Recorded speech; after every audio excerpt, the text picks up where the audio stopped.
For years, global investors believed Canada had an unsolvable problem.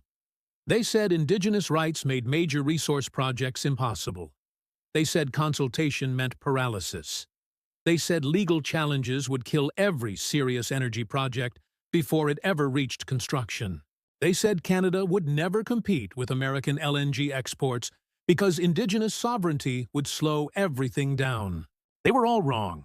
And this week, in Prince Rupert, British Columbia, Mark Carney proved it in front of the entire world and in front of Beijing. While most people expected Canada's Prime Minister to be in Ottawa preparing briefing books for his high-stakes trip to China, or in Vancouver meeting corporate executives, Carney did something that looked symbolic, but was anything but. He went north. He went to the coast. He went to meet First Nations leaders before his plane even left Canadian airspace. That alone tells you everything about how Canada's energy strategy has changed. This wasn't a photo op. Look at the delegation. The Minister of Energy and Natural Resources, the Minister of Housing, senior political leadership, and Indigenous representatives. This wasn't reconciliation theater. This was the economic cabinet traveling into Indigenous territory to discuss multi-billion-dollar infrastructure partnerships. In other words, Canada just confirmed that Indigenous nations are no longer stakeholders. They are co-owners of strategy. And that changes everything. For decades, Canadian resource policy followed the same broken model. Announce project, fight communities, lose years in court, bleed investor confidence, cancel or delay, repeat. Every major pipeline, every LNG terminal, every mining project turned into a legal and political war. The assumption everywhere, especially on Wall Street, was that Indigenous rights made Canada structurally uncompetitive. Carney flipped that logic completely. Since taking office in March 2025, he has quietly killed the old extraction model and replaced it with something far more powerful. The partnership model. Not consultation, not accommodation, partnership. That word appeared explicitly in the official statement coming out of Prince Rupert. How the federal government and Indigenous communities can ensure projects are built sustainably and in partnership. Not permission, not tolerance, ownership. And now let's talk about what's actually being built. In northern British Columbia, while American LNG projects drown in lawsuits, regulatory reversals, and political chaos, Canada is moving forward with a 12 million ton per year LNG facility, directly connected to Asian markets, fast-tracked federally, prioritized provincially. But here's the key difference. This project is being developed with the Nisga'a Nation. Not around them, not against them, with them. And that single fact solves 5 problems at once. Land certainty, legal stability, community legitimacy, environmental credibility, governance, continuity. Every American LNG developer would kill for that combination. For years, analysts claimed Indigenous involvement would slow projects. In reality, it does the opposite. It de-risks them. Because when the people who actually live on the land are equity partners, lawsuits disappear, protests disappear, political whiplash disappears.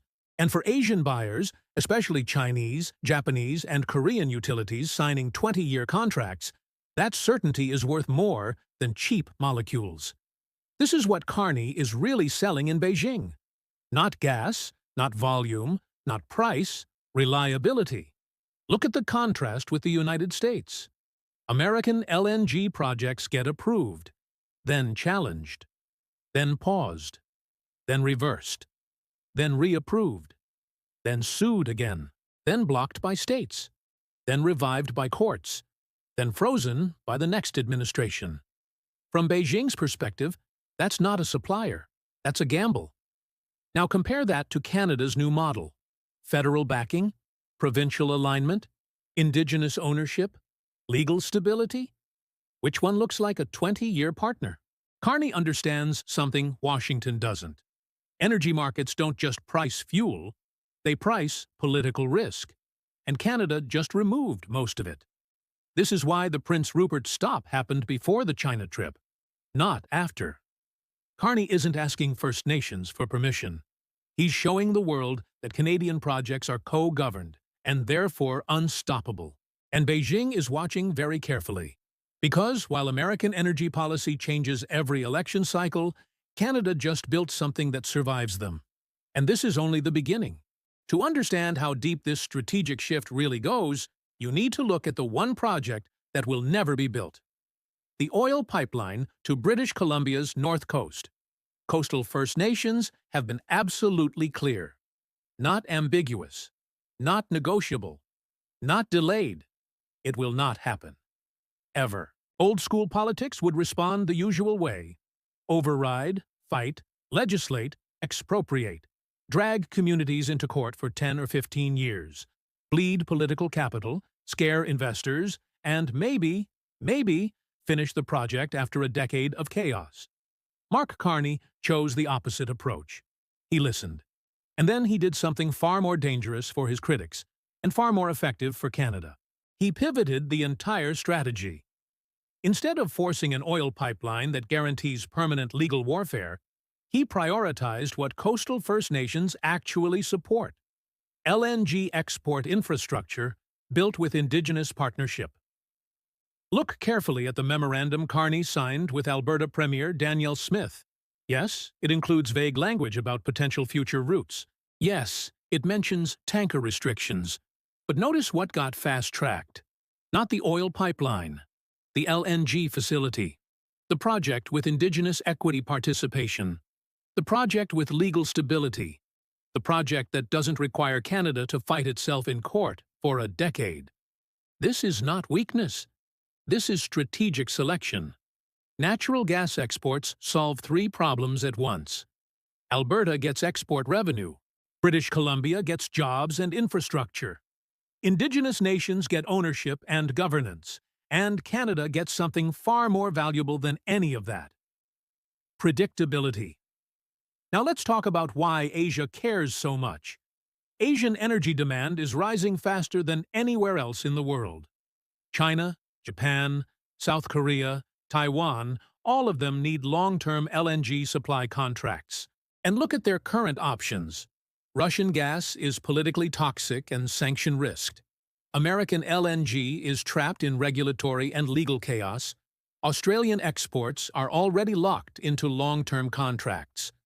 Middle Eastern supply is geographically distant and shipping constrained. That leaves exactly one emerging option: Canadian LNG from the Pacific Coast. Shorter shipping routes, stable politics, rule of law. And now, Indigenous partnership guaranteeing projects actually get built. When Carney sits down in Beijing, he isn't offering gas. He's offering contract certainty. And from Beijing's perspective, that's worth more than a discount. Think about what China has watched in the U.S. over the last decade. One administration approves export terminals. The next reviews them. Courts block them. States intervene. Environmental groups sue. Projects get delayed 5, 6, 7 years. Then elections change everything again. Now compare that to Canada's new model. Federal government aligned. Provincial government aligned. Indigenous nations are equity partners. Legal challenges drop dramatically. Political continuity across elections. Which country would you sign a 20-year supply agreement with?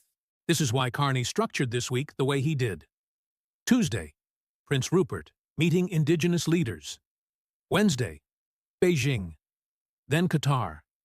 Then Davos. 3 audiences. One message: Canada has solved the problem that is breaking Western resource development. How to build mega-projects that communities support, courts uphold, and buyers trust. In Beijing, he talks about LNG supply backed by Indigenous governance. In Qatar, he positions Canada as a stable complementary supplier, not a rival. In Davos, he sells Canada's partnership model as the future of resource development in democratic societies. And the contrast with the U.S. is brutal.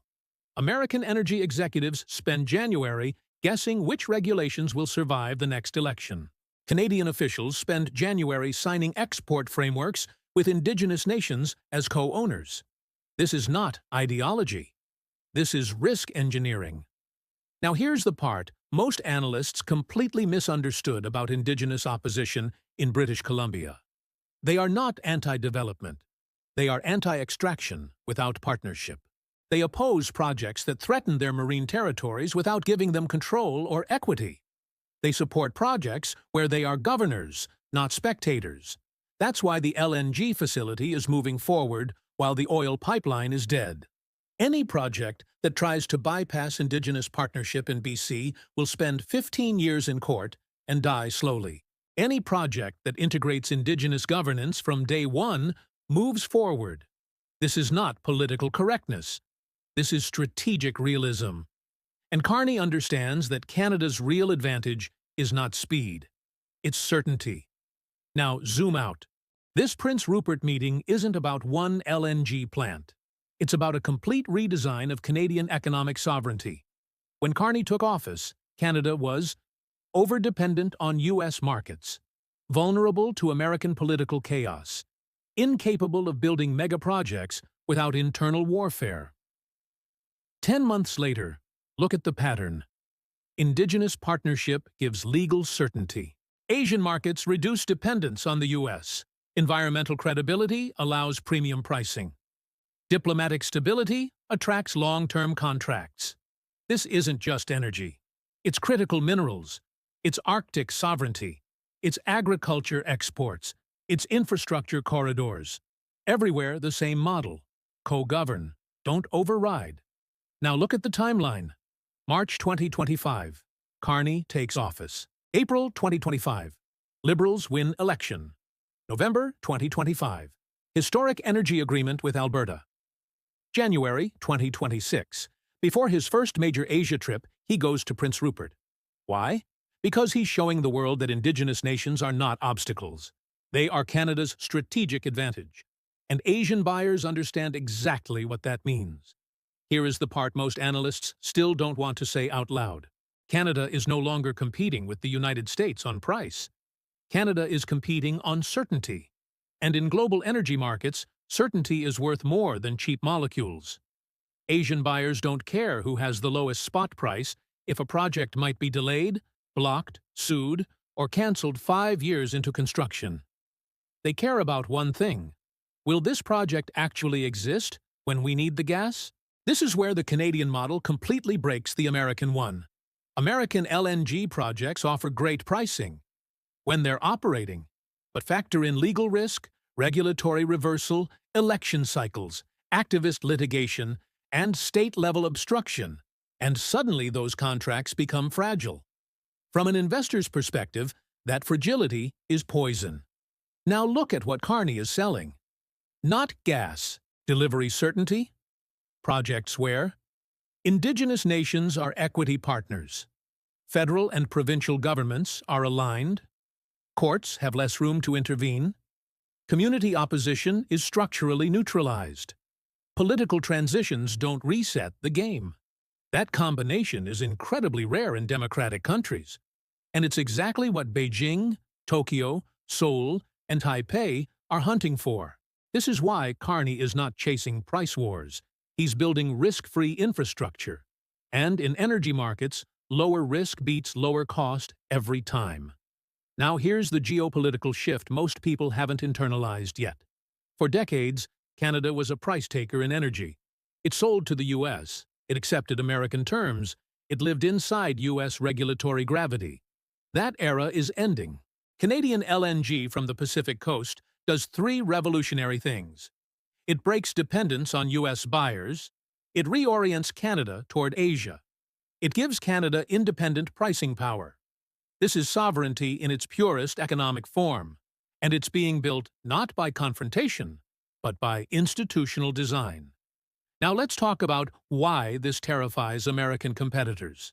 U.S. LNG is trapped in 3 structural weaknesses: legal volatility, political whiplash, community hostility.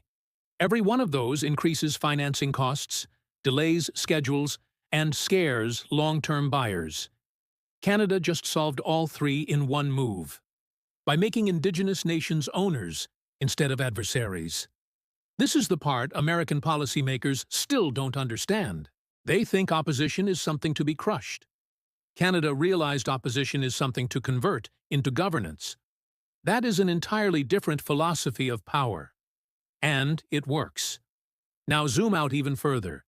This isn't just about LNG. This is becoming the Canadian template for critical minerals, Arctic infrastructure, port expansions, rail corridors, power transmission, hydrogen exports. Everywhere the same logic. No project without partnership. No partnership without ownership. That's not moralism. That's risk management. And global capital understands that instantly. Here's the truly brutal comparison. While Canada is building 20-year supply credibility, the U.S. is fighting itself. Every election resets energy policy. Every court can freeze billion-dollar projects. Every state can block federal plans. Every activist group can delay construction for a decade. From Asia's perspective, that's not a supplier. That's a gamble. Now think about what Carney just demonstrated this week. Before going to Beijing, before Davos, before Qatar, he went to Prince Rupert. Not for optics, for proof of governance. He showed 3 audiences at once. To Indigenous nations, you are co-architects. To investors, projects are de-risked. To buyers, supply is politically insulated. That is statecraft, and it's working. This is why Canada is starting to get premium contracts, not because it's cheaper, because it's safer. Now, let's talk about the final strategic inversion. For 30 years, the U.S. sold the world stability. Canada was the quiet, secondary supplier. That's reversing. America is becoming the volatile one. Canada is becoming the predictable one. And in energy markets, that's everything. When Trump or any future president can cancel permits, rewrite rules, or restart trade wars overnight, long-term contracts become political instruments. Canada is doing the opposite. It's embedding contracts inside governance structures that survive politics. That is an enormous competitive advantage. Now, here's the line every LNG trader understands. The most expensive gas in the world is the gas that never arrives. Canada just built a system designed to make sure its gas always arrives. That's why Asian buyers are listening. That's why Beijing is taking notes. That's why American LNG executives are suddenly nervous. This is not about ideology. This is about who can build things in democracies without tearing themselves apart. Canada just proved it has the answer, and the answer is partnership, not coercion. Now let's bring this to its real conclusion. Mark Carney didn't go to Prince Rupert to ask permission. He went to demonstrate a new architecture of power. One where sovereignty is shared, not imposed. Infrastructure is governed, not forced. Stability is engineered, not hoped for. This is why Canada is emerging as Asia's preferred energy partner. Not because it's perfect, but because it's reliable. And in a world where volatility is rising everywhere, reliability becomes the scarcest asset of all. That's the real story behind this trip. Not a photo op, not a reconciliation gesture, but the unveiling of a new model of strategic resource power. And the most important part? It works.